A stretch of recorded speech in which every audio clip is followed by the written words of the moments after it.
Eduardo Bolsonaro voltou a fazer ameaças graves a autoridades numa série de lives transmitidas nos Estados Unidos. Em tom provocativo e desafiador, o filho 03 do ex-presidente Bolsonaro afirmou saber quem está por trás das investigações contra ele e o clã Bolsonaro, e prometeu se mexer para retaliações.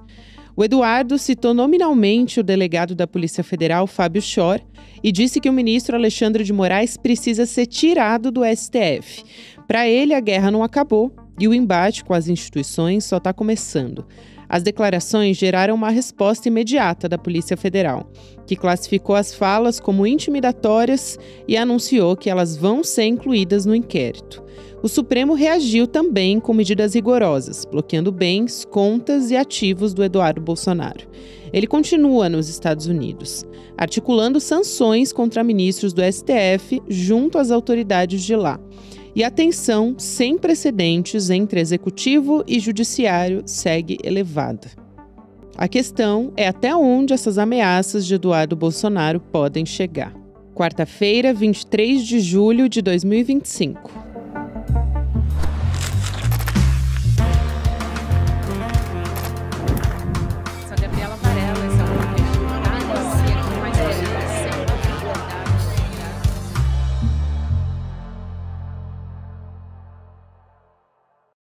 Olá, seja muito bem-vindo, seja muito bem-vinda. Eu sou a Gabriela Varela, esse é o Videocast em Detalhes, que está começando.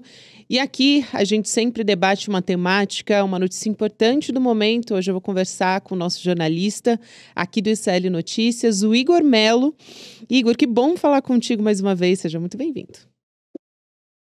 Oi, Gabi, oi, nossa comunidade. É um prazer sempre estar aqui no Em Detalhes, mais uma vez, e vamos nessa. O ministro Alexandre de Moraes determinou o bloqueio das contas do Eduardo Bolsonaro agora. Os ataques dele estão escalando e daqui a pouco eu vou entrar mais nesses detalhes dos ataques à Polícia Federal também, além do STF, mas eu quero um pouco, para começo de conversa, a sua análise sobre como as reações também a essa escalada do Eduardo Bolsonaro contra o Brasil estão escalando na mesma medida, talvez, Igor. Como é que você está avaliando essa restrição, aliás, essa determinação do ministro Alexandre de Moraes contra o Eduardo? Gabi, assim, eu acho até que é uma providência, de alguma forma, que não é um extremo, né? Uhum. Porque se a gente tem toda a fundamentação jurídica, tanto da operação contra o Jair Bolsonaro, para a colocação da tornozeleira e as outras medidas cautelares, dizendo que ele estava financiando a atuação do Eduardo Bolsonaro para obstruir a corte, né, obstruir o trabalho da corte no limite, então, assim, é esperado que você tente cortar esse meio de financiamento, que é, no caso, assim, bloqueio de conta bancária, de serviço de Pix, esse tipo de coisa. A gente tem que lembrar que o próprio Jair Bolsonaro declarou já ter repassado R$2 milhões para Eduardo Bolsonaro, assim. Então, a gente está tratando aqui de bastante dinheiro, embora ele esteja falando para os seguidores dele que está vivendo em uma circunstância difícil. Isso é muito mais do que a renda anual de uma família média, de classe média nos Estados Unidos. Então, assim, ele tem muito recurso já em mãos para operar, para fazer esse lobby contra o país que ele tem feito. E acho que a providência do STF, do ministro Alexandre de Moraes, é para tentar cessar isso de alguma forma, né? O que me impressiona bastante é a escalada desses ataques contra o Brasil por parte do Eduardo Bolsonaro, né, Igor? Porque a gente teve, nas transmissões que ele fez, nas lives dos últimos dias, atacou não só o ministro Alexandre de Moraes, que já é praticamente de praxe desde que ele foi para os Estados Unidos, até antes disso, mas nessa ofensiva do Eduardo lá dos Estados Unidos, o próprio STF, agora também aparece uma ameaça contra a própria Polícia Federal. Então, é algo muito grave também tentar intimidar o trabalho da corporação. Isso pode ter uma resposta, a gente pode talvez ter o Eduardo ele pode ser alvo de buscas, uma resposta da Polícia Federal também, nesse sentido, já que também está no âmbito da investigação? Assim, eu acho que não se trata nem disso, assim, porque o destino do Eduardo me parece estar traçado dentro do cenário jurídico brasileiro. Ele vai ser responsabilizado por tudo que está acontecendo. A gente, assim, já comentou isso em outras oportunidades, esse processo vai avançar, Ele, até o momento em que foi para os Estados Unidos, ele não era denunciado nem réu por nada envolvendo a tentativa de golpe, apesar de haver menções a ele, né? O próprio Mauro Cid fala que ele fazia parte desse núcleo mais radical que estimulava o pai a dar um golpe. Mas quando ele optou de se licenciar, ir para os Estados Unidos, de fazer essa articulação contra o STF, contra as autoridades e contra o Brasil, ele sabe que o destino dele está traçado. Assim, isso faz parte, inclusive, da narrativa que ele tenta sustentar, de que ele é perseguido, porque ele vai, sem ter nenhum tipo de responsabilização, começa a atuar sistematicamente dessa forma, e subindo o tom, dobrando a aposta sempre que algo acontece, e aí a responsabilização vai vir, isso é óbvio. E ele vai dizer, tá vendo como eu era mesmo perseguido? Então, isso faz parte até da retórica dele, né? Mas, assim, quanto a ações da Polícia Federal, me parece que o que vai acontecer é que ele vai ser indiciado nesse inquérito que ele responde e, assim, o processo vai transcorrer com uma certa tranquilidade, apesar da gravidade do que está acontecendo. Eu observo já há bastante tempo, acho que desde 2023, quando essas investigações contra a família Bolsonaro avançaram no STF e na Polícia Federal, que existe uma preocupação muito grande de não ter ações assodadas, até em comparação com a Lava Jato, né? De não repetir certas práticas. Então, agora mesmo a gente viu que, apesar de tudo que aconteceu, o Jair Bolsonaro não foi preso preventivamente. Então, assim, acredito realmente que o que vai acontecer é o que tem que acontecer, que essa investigação vai ser concluída pela Polícia Federal e ele vai ser indiciado, denunciado e posteriormente tornado réu. Agora, só fazer um parênteses, Gabi, que embora ele tenha novamente feito esses ataques contra os delegados, sobretudo o delegado Fábio Schor, né, que é o responsável por esses inquéritos que tramitam no STF contra a família Bolsonaro, isso também está longe de ser uma coisa inédita. O próprio Eduardo responde a um processo disciplinar, porque ele é escrivão da Polícia Federal licenciado, justamente por conta desses ataques. Ele já fez uma série de manifestações contra a Polícia Federal, contra o delegado Fábio Schor, contra os investigadores que atuam nesses inquéritos. Então não é como se também fosse uma novidade, assim, ele só está reforçando o que ele já vinha fazendo. E aí, para a gente até dar um passo atrás nessa história e entender essa linha do tempo e como a gente chegou até aqui, a gente tem o lado do Eduardo e como isso também talvez tenha se aprimorado aos poucos no governo Donald Trump, retalhando o Brasil em nome do Jair Bolsonaro, né? O Eduardo está nos Estados Unidos desde fevereiro, já não é de hoje que ele faz uma série de viagens que foram feitas em prol de uma articulação da extrema-direita global. Aí, em março, ele se licencia, de fato, do cargo. Então, queria que você analisasse um pouco sobre essa empreitada de construir nos Estados Unidos, né, essa noção de que o nosso processo eleitoral é contaminado. Foi se aprimorando também essa narrativa de ditadura por parte do Eduardo para conseguir, então, a anistia para o Jair Bolsonaro. Por outro lado, também parece que, não sei se os bolsonaristas tinham tanta noção do quanto o Trump ia comprar esse discurso, né, Igor? Então, no começo eram ali 2 parlamentares que escreveram para a Casa Branca dizendo que o Alexandre de Moraes tinha que sofrer sanção.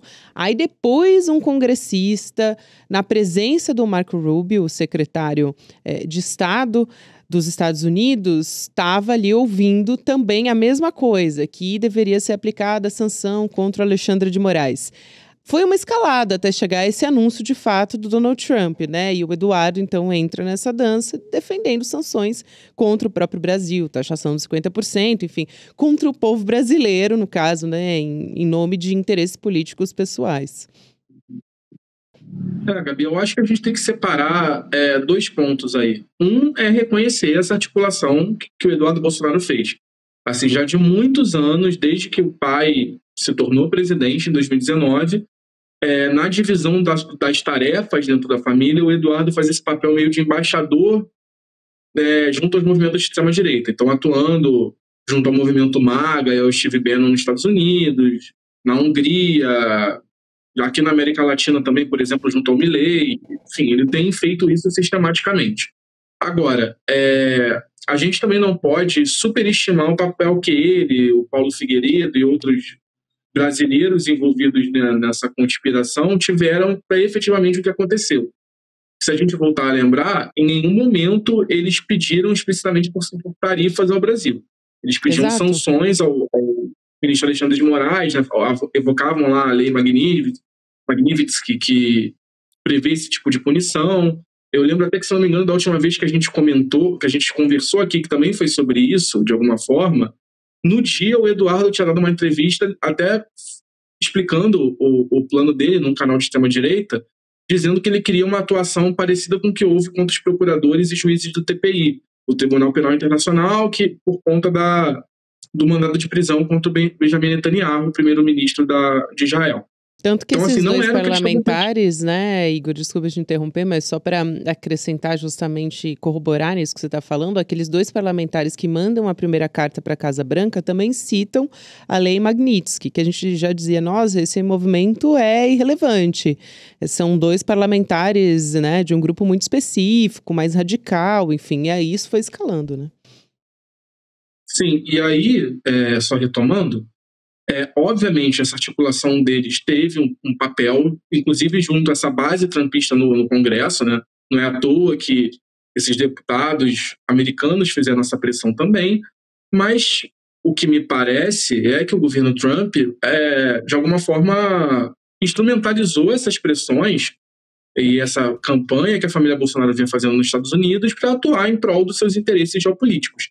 E aí, nesse sentido, atacar o Brasil, que é uma liderança do sul global, é um país que não é não alinhado aos interesses dos Estados Unidos, vem tomando uma série de medidas contra os interesses americanos. A gente pode lembrar, por exemplo, toda a articulação que o governo brasileiro fez para tentar um cessar-fogo no genocídio de Israel contra a Palestina, desde o governo Biden, contrariando diversas vezes os interesses americanos na região.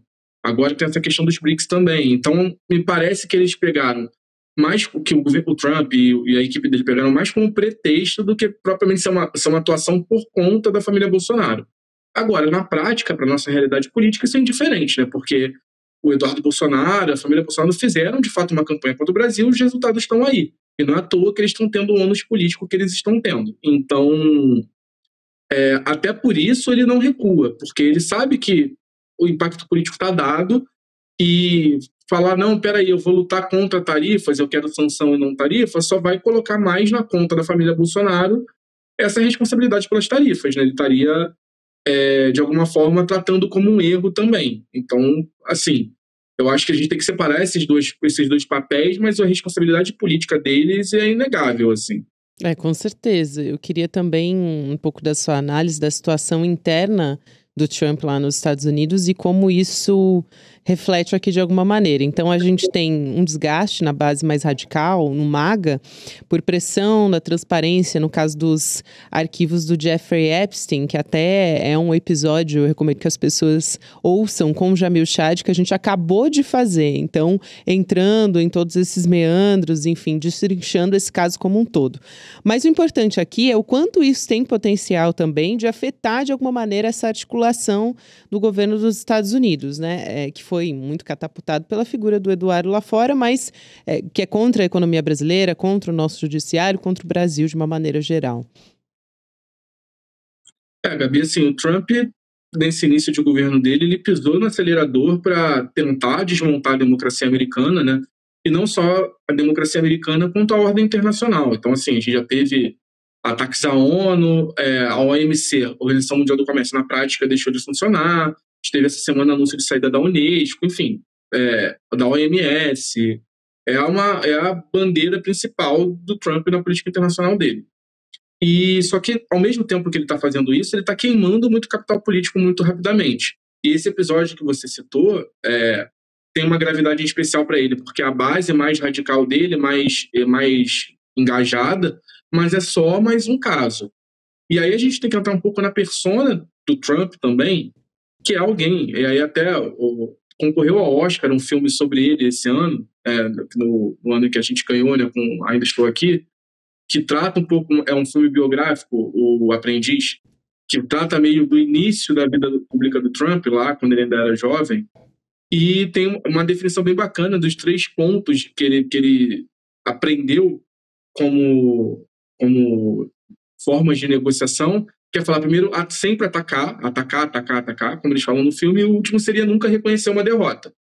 Então, me parece que nesse momento que a gente está tendo uma disputa para ver de quem pisca primeiro, porque parece claro para mim que o governo americano aposta que as consequências aqui no Brasil vão ser de médio e longo prazo, e não de curto, porque, enfim, não vai ter nenhum impacto econômico significativo no Brasil daqui a um mês. Mas pode ser que no ano que vem a gente tenha algum tipo de impacto econômico que, inclusive, de alguma forma atrapalharia a reeleição do Lula. E aí, porque isso poderia fazer, na visão dele, o governo brasileiro, a recuarem numa negociação. Mas, ao mesmo tempo, isso também vale para o Trump, porque a gente tem visto os analistas econômicos cada vez mais falando em chance de crescimento de inflação nos Estados Unidos, a população está insatisfeita com o aumento do preço, e aí a gente vai falar de itens muito sensíveis na cesta básica americana, como o café e o suco de laranja, que vem majoritariamente do Brasil e vão ter um aumento grande de preço. Então é uma disputa de quem pisca primeiro. E nesse momento o Trump está muito pressionado por um rótulo que a oposição está conseguindo colar nele, que é o do taco, né? O Trump always chicken out. Tipo, o Trump sempre dá para trás, por conta da primeira onda de tarifas lá. E isso pegou muito mal para ele, porque justamente vai contra essa imagem de grande negociador implacável que ele procura construir para ele mesmo. E ele se irritou muito. Teve até um episódio na Casa Branca que ele foi perguntado por uma repórter sobre esse apelido, e ele se irritou completamente, destratou a repórter, enfim. Então é uma coisa que incomoda muito ele no aspecto pessoal mesmo. E a gente vai ter esse impasse de quem vai ser primeiro, e no meio disso tem a família Bolsonaro, né, que está tentando se reposicionar. Essas sanções, né, essas tarifas ao Brasil, foram uma bomba no campo bolsonarista. Assim, a gente teve uma reversão mesmo de tendência política pensando em 2026, e caso essas consequências políticas para eles se prolonguem e piorem, a gente tem um cenário muito complicado, porque a anistia morre, a possibilidade deles terem um controle maior da extrema-direita, mesmo com o Bolsonaro fora, morre, e inclusive isso pode prejudicar o grande plano deles, né, que é a eleição de uma bancada majoritária no Senado para fazer impeachment de ministros do STF. Então, assim, nesse momento é esse o cenário, eu acho, um pouco. Era justamente isso que eu ia te perguntar, incluir o cenário eleitoral de 2026 para o ano que vem também, porque o Eduardo Bolsonaro ele era cotado pelo Clã Bolsonaro, não dá nem para dizer que ele era cotado pela direita, porque não é muito do interesse do Centrão ter uma figura como o Eduardo Bolsonaro representando esse setor, mesmo mais fisiológico, né? Mas um sucessor do pai à presidência em 2026, pelo menos interesse do clã Bolsonaro. Mas a chance dele voltar para o Brasil agora é praticamente nula, né, Igor? Sabendo que ele pode realmente ser preso voltando para cá. Então, na sua avaliação, a gente pode descartar completamente, talvez, já esse cenário para 2026? Ou dá para ser surpreendido ainda, né? Porque o roteirista do Brasil parece que nunca dorme. A gente está sendo surpreendido a todo momento, né? Eu acho que dá para ser surpreendido, Gabi, porque também o Bolsonaro é uma figura muito imprevisível, né? Então, no limite, ele pode trucar e falar, não, meu filho vai ser o meu candidato, e é isso. E aí a gente, enfim, teria que ver como se isso daria. Mas me parece que isso, na verdade, nunca foi para valer, porque isso não é de interesse de ninguém. Se olhar o próprio PL, que é o partido do Bolsonaro e onde ele tem uma ingerência grande, sempre tratou com muito mais seriedade uma candidatura da Michelle do que do Eduardo. Assim, o Valdemar Costa Neto quer pessoalmente uma candidatura da Michelle. Já falou isso publicamente, que acha um nome muito forte. E aí a gente tem o Centrão e parte da extrema-direita abraçando a candidatura do Tarcísio, fora os outros nomes, né? Caiado, enfim. Outras pessoas que estão pleiteando esse espaço. Me parece que lançar o Eduardo, né, e o próprio Bolsonaro também ajudou com isso, é muito mais para dar um peso. Eles tentam uma analogia, se você reparar, sobretudo o Eduardo, de Brasil é a nova Venezuela. Então, o que aconteceu na Venezuela? A gente teve diversas vezes candidaturas de oposição sendo lançadas e o Maduro colocava essas pessoas fora do jogo, com base no aparelhamento que ele tem do Tribunal Eleitoral de lá e tudo mais. Então, isso aconteceu diversas vezes, até a gente ter, na última eleição, um candidato que era, sei lá, terceira ou quarta opção, disputando com Maduro. E o Eduardo tem feito essa narrativa. Então, colocar ele como presidenciável, de alguma forma, seria falar, vamos prender o meu pai, que era o nome da direita.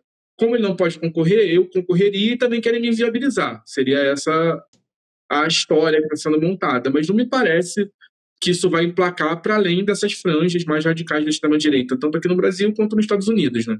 Eu queria saber, a gente teve uma movimentação na Câmara dos Deputados que gerou uma comoção depois que o Jair Bolsonaro apareceu de tornozeleira eletrônica, mas também eles estenderam, achei assim, é até difícil encontrar um adjetivo para isso, talvez seja deplorável a palavra, até o nosso site, o nosso editor Chico Alves fez uma escolha boa para adjetivar, mas estendeu a bandeira dos Estados Unidos ali em apoio à taxação de 50%.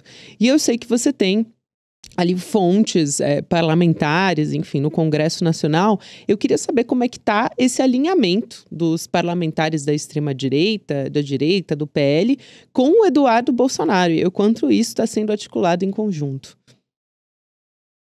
Assim, ninguém vai ter, nesse momento, coragem de peitar, né, de afrontar essa linha que a família Bolsonaro está seguindo, porque, sobretudo na Câmara, no Senado também, mas sobretudo na Câmara, muita gente ali deve o mandato à família Bolsonaro, sim.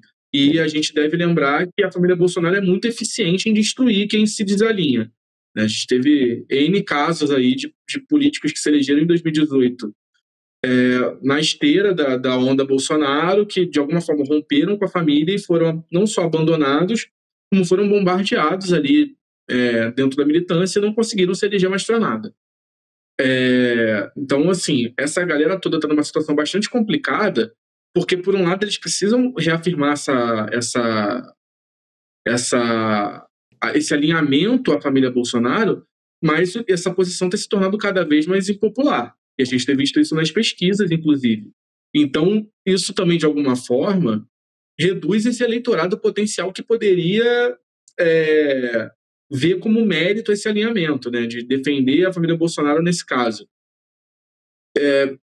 Eu acho que a gente vai ter, e aí é mais uma análise mesmo do que informação, a gente pode ter um caminho do meio que seria péssimo para o Brasil, inclusive, mas que não é de todo impossível, que é o Congresso, capitaneado pelo Centrão, chegar a alguma saída intermediária, que seria, por exemplo, fazer avançar a anistia, ao mesmo tempo em que repudia os ataques de Trump, por exemplo, para sair como o mediador dessa situação. E, nesse ponto, esses parlamentares bolsonaristas ganhariam, mas não me parece o cenário mais provável nesse momento.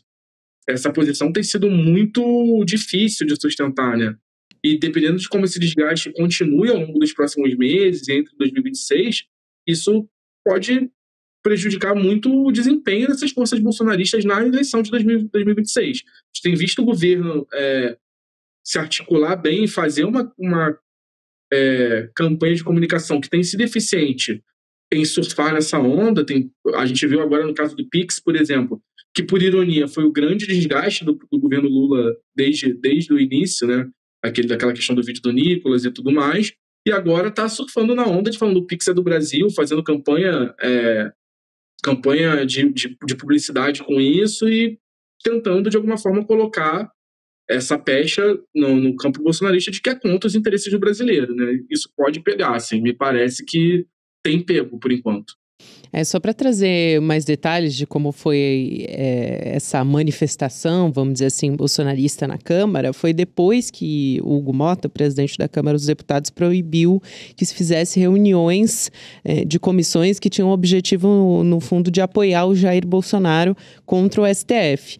E aí, um desses parlamentares levanta uma faixa que está escrito o nome Trump e embaixo Make America Great Again, né? Faça a América grande de novo. Então, um slogan do governo estadunidense e um apoio aberto à taxação de 50% contra o Brasil.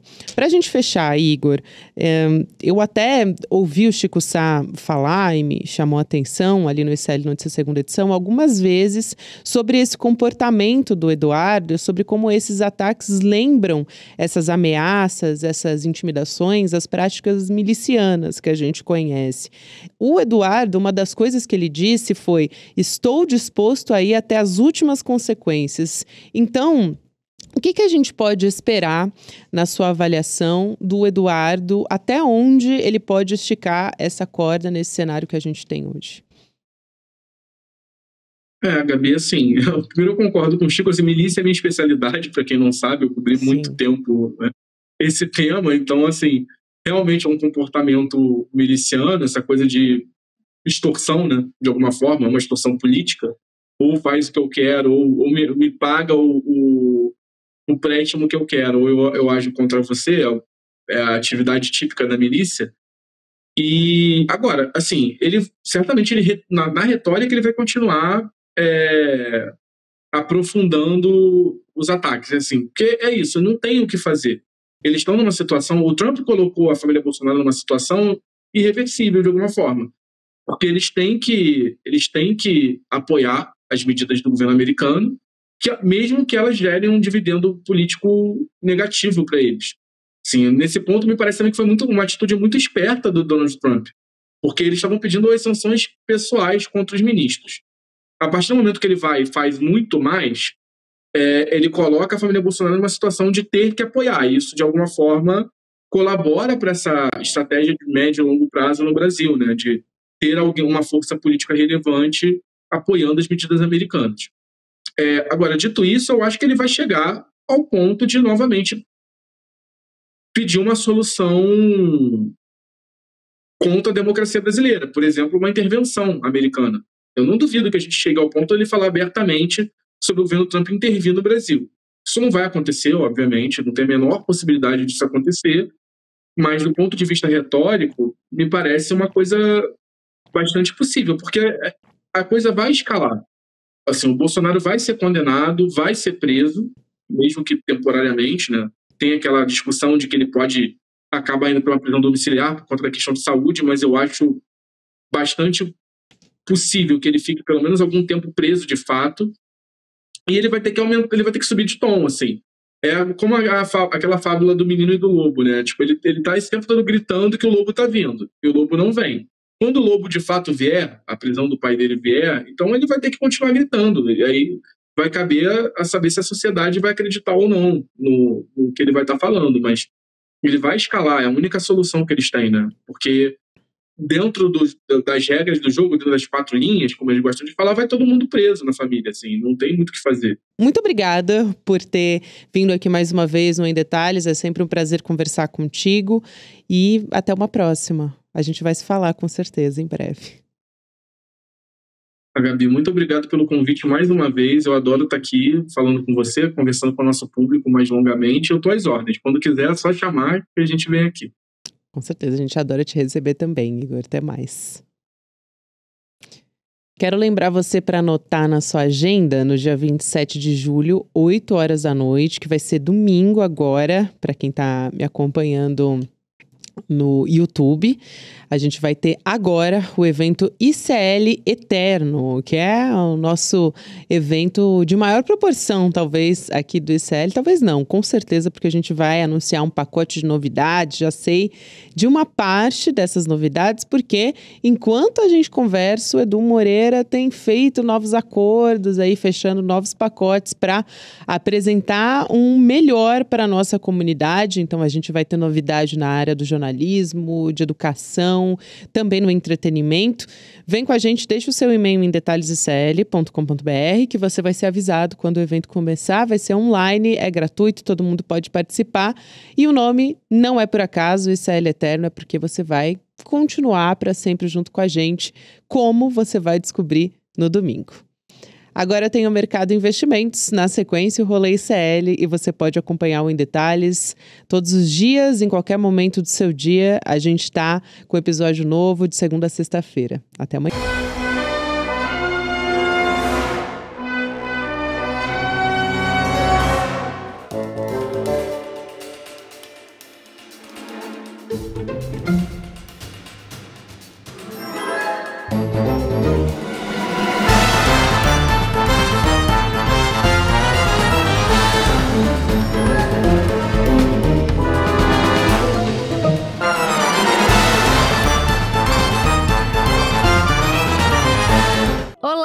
Olá, eu sou a Juliana Baroni e tô aqui para te fazer um convite. Toda terça-feira às 19 horas tem o Precisamos Conversar, um programa de debates feminino. A gente tem que ver, tem que analisar. Vale tudo por qual dinheiro? Quem tem dinheiro e o que é dinheiro no país? Já foi mais ou menos uma cama. Aqui no Instituto Conhecimento Liberta e também nos canais do Eduardo Moreira. Então, você não pode perder.